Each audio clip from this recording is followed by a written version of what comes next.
खुलुमबाय स्टुडिअ दं आं राजिब बसुमतारी आरो बे समाव नोंथांमोननि गेजेराव लानानै फैदों अमा बेदरनि बेसेनखौ लानानै मोनसे बिग ब्रेकिं आपडेट। नंगौ बे समाव नोंथांमोना मिथिगौदि गेजेराव आरो माखासे सानल' दंसै मागो दमासिया आरो मागो दमासि बुङोब्ला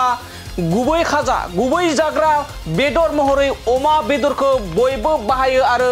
साबसिन बेदर थामहिनबा जोंनि सा सानजा रायजोआव साबसिन बेदर होनना बुङोब्ला अमा बेदरखौ बयबो गनायो आरो बे अमा बेदरनि बेसेनानो बांनो थांगासिनो दं। फैगौ फेब्रुवारि दाननि 1 खालारनिफ्राय अमा बेदरनि बेसेना बांगासिनो दं। नाथाय अमा बेदरनि बांनायनि बाथ्रा बुंनाय लोगो लोगोनो गोबां रायजो राजाफोरा गोजोननाय बाथ्रा फोरमायदों, जेराव नोंथांमोना मिथिगौदि थांनाय गोलाव समनिफ्रायनो गोबां मुवा बेसादनि बेसेन बांनायाव गोबां मानि खुद्रिसारनाय हाबाफारि लादोंमोन आरो गोबां मानि खुद्रिनायनि बाथ्रा बुंदोंमोन। नाथाय बे समाव अमा बेदरनि बेसेन बांनायखौ लानानै गोबाङानो खुद्रियाखै, नाथाय गोबाङानो गोजोननायखौसो फोरमायदों, जेराव अमा बेदरनि बेसेना बांनांगौ होननानैसो गोबां कमेन्ट सेक्सननि गेजेरजों, जेराव जोंनि बड'लेण्ड बुब्लिनि गेजेरजों मोनसे ग्राफिकनि गेजेरजों पस्ट होदोंमोन दि फैगौ 1 फेब्रुवारि खालारनिफ्राय अमा बेदरनि बेसेना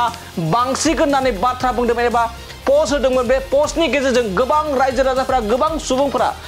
सुबुंफोरा गोजोननायसो फोरमायदों, जेराव नोंथांमोना मिथिगौ गुबुन गुबुन मुवा बेसादनि बेसेना जुदि बाङोब्ला गोबां खुद्रिनाय बाथ्रा बुङो, गोबां सरकारनि सायाव सोंखारिनाय बाथ्रा बुङो। नाथाय बे समाव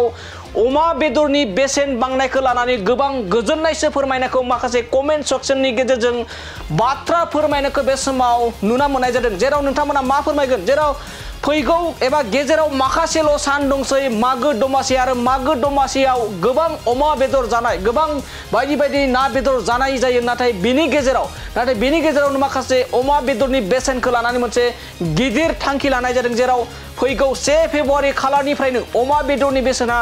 बांनाय जासिगोन एबा आथिखालाव सोलिबाय थानायनिख्रुइ बांसिगोन होननानै बे समाव खौरां फोसावनाय लोगो लोगोनो गोबां रायजो राजाफोरा बे समाव गोबां रायजो राजाफोरा अमा बेदरनि बेसेन बांगोनखौ गोजोननाय फोरमायदों। बे समाव नोंथांमोना फोरमायदो दानिया जोंनि बे बड'लेण्ड बुब्लिनि खौरांनि गेजेरजों एबा जोंनि बे खौरांनि गेजेरजों नोंथाङा कमेन्ट सेक्सननि गेजेरजों फोरमायहर, थारैनो अमा बेदरनि बेसेन बांनायाव नोंथांमोना मा फोरमायो, थारैनो नोंथांमोना अमा बेदरनि बेसेन बांनायाव गोजोननाय दं ना गोजोननाय गैया, बेखौ नोंथांमोना गोसोब्ला कमेन्ट सेक्सननि गेजेरजों फोरमायहरनो हागोन।